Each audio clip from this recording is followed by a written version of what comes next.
우리가 반죽에 무심코 붓는 하얀 우유와 새콤한 요구르트는 단순한 물을 대체하는 평범한 액체로만 머물지 않습니다.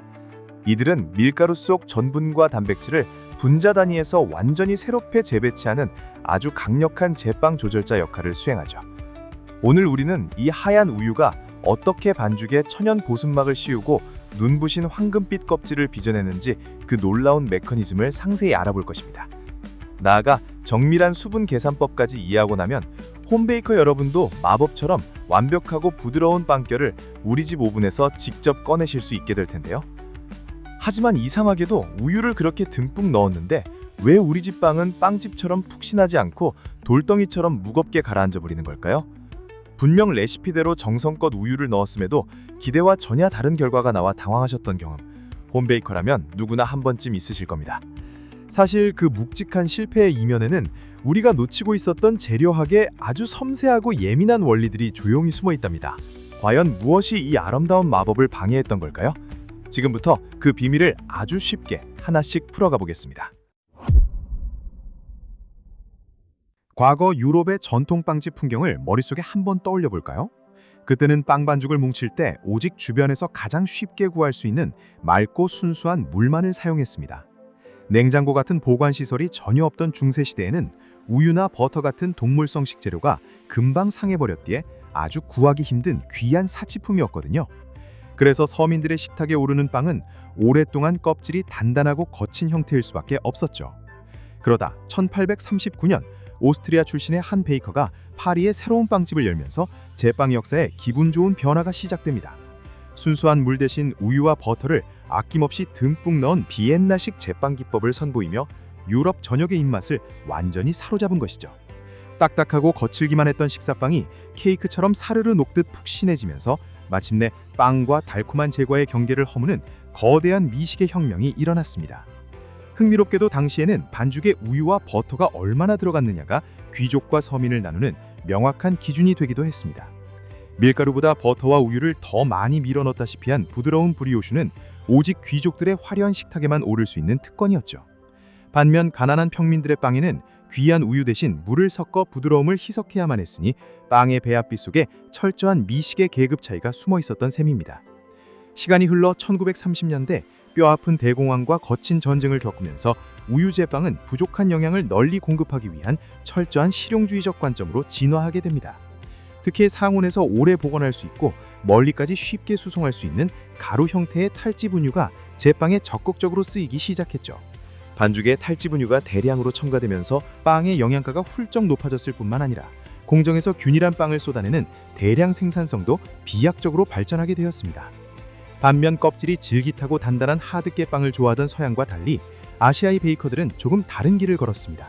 아시아인 특유의 세밀한 구강 구조와 부드러운 식문화에 맞춰 입안에서 눈처럼 녹아내리는 극강의 푹신함을 추구하기 시작한 것이죠. 전후 구호물품으로 들어온 분유에 길들여진 입맛에서 출발해 신선한 우유를 듬뿍 넣고 수분율을 한계까지 끌어올린 구름 같은 우유 식빵, 이른바 쇼크판의 시대가 활짝 열리게 된 것입니다. 우리가 무심코 사용하는 우유는 100% 수분으로 이루어진 그저 평범한 맹물이 아닙니다. 약 88%의 수분 속에는 단백질과 지방, 당질이 단단하게 결합된 천연 영양 덩어리가 12%나 꽉 들어차 있죠. 반죽에 이 우유가 들어가면 12%의 고형물들이 전분 입자 주위를 포근하게 감싸며 아주 촘촘한 천연 보습막을 씌워줍니다. 이 든든한 방어막 덕분에 빵이 오븐 밖으로 나온 뒤에도 수분이 도망가지 못해 오랫동안 촉촉함을 유지할 수 있는 거랍니다. 게다가 우유 속에 들어있는 4.5%의 유당은 일반 이스트가 먹어치우지 못하는 아주 특별한 성질을 가지고 있어요. 발효가 다 끝난 후에도 반죽 속에 고스란히 남아있던 이 달콤한 성분은 오븐 온도가 160도를 돌파하는 순간 단백질과 맹렬하게 반응하며 마법을 부립니다. 이때 뿜어내는 기분 좋은 토피 향과 빵 껍질에 내려앉는 눈부신 황금빛 광택, 이것이 바로 우리를 행복하게 만드는 마이야르 반응의 정체입니다. 하지만 이 아름다운 황금빛 갈변 현상에도 우리가 꼭 통제해야 할 주의점이 하나 있습니다. 자칫하면 빵 속이 다 익기도 전에 겉면만 새카맣게 타버려서 오븐 앞에서 당황하게 만들 수 있거든요. 이럴 땐 걱정하지 마시고 평소 물반죽을 구울 때보다 오븐 온도를 10도에서 15도 정도만 살짝 낮춰보세요. 대신 굽는 시간을 조금 늘려서 빵의 중심까지 열이 부드럽게 닿도록 다스려주시면 속은 뽀송하고 겉은 예쁜 완벽한 빵을 구워내실 수 있습니다. 우유가 듬뿍 들어간 식빵을 잘라보면 그 속살이 참 신기할 정도로 보송보송하죠. 듬성듬성하고 거친 구멍 대신 솜털처럼 조밀하고 예쁜 결을 가지게 되는 데에는 분명한 이유가 있습니다. 바로 우유 속 유지방이 반죽 안에서 글루텐막이 너무 두껍고 질기게 뭉치지 않도록 부드러운 천연 윤활유 역할을 해주기 때문이에요. 이 유연하고 매끄러운 작용 덕분에 오븐 속에서 빵이 부풀어 오를 때 막이 찢어지지 않고 아주 촘촘하고 균일하게 정돈된 사랑스러운 속살이 만들어지는 것입니다. 혹시 오래된 제빵책이나 블로그에서 우유는 반드시 끓여서 써야 한다는 엄격한 경고를 보신 적 있으신가요? 과거에는 가열하지 않은 생우유 속에 들어있던 특정 효소들이 빵의 뼈대를 싹둑 잘라버려 반죽을 힘없이 주저앉게 만들었기 때문입니다. 하지만 다행히도 요즘 우리가 마트에서 사는 시판 우유들은 고온 살균 과정을 거치며 이런 방해꾼들이 이미 얌전하게 제어된 상태랍니다. 게다가 요즘 밀가루는 단백질의 힘도 무척 좋아서 냉장고 속 차가운 우유를 그냥 부어도 무너지지 않고 훌륭한 빵이 구워지니 안심하셔도 좋습니다. 다만 전문 베이커리에서 파는 것처럼 구름같이 가볍고 쭉쭉 찢어지는 극강의 부피감을 집에서도 완벽하게 재현하고 싶으시다면 프로의 팁을 하나 활용해보세요. 우유를 반죽에 넣기 전에 82도까지 따뜻하게 데웠다가 식혀서 사용하시는 겁니다. 이렇게 정성을 들이면 글루텐을 아주 미세하게 방해하던 남은 유청 성분들까지 완벽하게 비활성화되어 빵의 덩치가 오븐 속에서 한계치까지 빵빵하게 살아나는 팽창의 마법을 경험하실 수 있을 거예요. 지금까지 우유의 장점을 잔뜩 들었지만 오직 순수한 맹물 100%로 뭉친 반죽 역시 그만의 묵직하고 거친 매력이 있습니다. 유지방이나 유단백 같은 다른 성분의 간섭이 전혀 없기 때문에 최고 수준의 튼튼하고 질긴 뼈대를 온전히 세울 수 있거든요. 치아바타나 바게트를 베어 물었을 때 느껴지는 그 질깃한 탄성과 툭툭 붉어진 거친 기공, 씹을수록 올라오는 구수한 풍미는 오직 맑은 물반죽만이 허락하는 원초적인 매력입니다. 이제 홈베이터분들이 레시피를 응용할 때 가장 많이 하시는 치명적인 실수 하나를 짚어볼게요. 바로 물 100g을 아무런 계산 없이 우유 100g으로 똑같이 바꿔 넣으시는 행동입니다. 이렇게 부피만 보고 무작정 배합을 바꾸시면 반죽이 매끄럽게 뭉치지 않고 마치 돌덩이처럼 뻑뻑해져서 크게 당황하시게 될 거예요. 반죽 내에 수분이 턱없이 부족해지면서 이스트도 제대로 숨을 쉬지 못해 발효 속도가 뚝 떨어지는 기이한 현상이 벌어지니 이 함정을 꼭 주의하셔야 합니다. 그 뻑뻑함의 비밀은 바로 우유의 뽀얀 빛깔 속에 조용히 숨어 있습니다. 아까 말씀드린 12%의 고형분은 액체가 아니라 오히려 밀가루처럼 주변의 물을 스펀지처럼 빨아들이는 성질을 띠고 있거든요. 그래서 물 100g을 빼고 우유 100g을 붓는 순간 실제로 반죽을 촉촉하게 적셔줄 순수한 수분은 88g으로 확 급감해버리게 됩니다. 겉보기엔 똑같은 100g의 액체 같아도 반죽 입장에서는 수분이 턱없이 모자라 메마르고 거칠어지는 덫에 빠지는 것이죠. 그렇다면 이럴 땐 어떻게 해야 할까요? 당황하지 마시고 프로 아티장들의 계산법인 0.88 공식을 조용히 꺼내보세요. 물반죽일 때처럼 유연하고 매끄러운 수분감을 이끌어내려면 원래 레시피의 물 뭉회를 0.88로 나눠서 우유의 투입량을 넉넉하게 늘려주시면 됩니다. 예를 들어 물 100g이 필요했다면 계산기를 두드려 우유 113g을 정밀하게 계량해 넣어보세요. 그러면 반죽이 찢어지지 않고 아기 엉덩이처럼 유연한 상태를 유지하며 여러분의 손끝을 춤추게 해줄 것입니다. 정리해보자면 순수한 물반죽이 튼튼한 골격으로 거칠고 바삭한 껍질을 자랑하는 남성적인 매력이라면 수분량을 정밀하게 보정한 우유 반죽은 포근하고 유연한 매력을 선사합니다. 우유 속 고형분들이 밀가루 뼈대가 너무 단단해지지 않도록 결합을 연하게 끊어주는 다정한 방해꾼 역할을 톡톡히 하니까요. 입천장이 까질 듯 두껍고 바삭한 외피 대신 종이장처럼 얇은 껍질과 구름같이 푹신한 식빵의 식감을 원하실 때 우유는 가장 완벽한 해답이 되어줄 것입니다. 자, 이제 조금 더 신비로운 재료인 플레인 요구르트의 세계로 들어가 보겠습니다. 우유를 유산균으로 발효시킨 요구르트가 반죽에 들어가는 순간 반죽의 생태계는 아주 강한 산성 상태로 급격하게 기울어집니다. 요구르트 속에 가득한 새콤한 젖산 성분이 그동안 우리가 알던 평범한 우유나 물반죽의 흐름을 완전히 뒤집어버리는 것이죠. 이 놀라운 산성의 변화가 빵의 뼈대를 어떻게 바꿔놓는지 한번 상상해보세요. 요구르트의 젖산은 밀가루 속 다당류들을 마치 작은 스펀지처럼 빵빵하게 부풀려서 주변의 물 분자들이 도망가지 못하게 꽉 움켜쥐는 마법을 부립니다. 그래서 원래대로라면 물이 너무 많아 손에 끈끈하게 들러붙어야 할 질척한 반죽도 요구르트가 들어가면 이야기가 완전히 달라지죠. 물을 꽉 잡아주는 힘 덕분에 훨씬 탄탄하고 다루기 쉬운 반죽으로 변신하는 착각마저 일으킨답니다. 손끝에서 느껴지는 이 기분 좋은 단단함은 홈베이커들에게 정말 든든한 아군이 되어줄 거예요.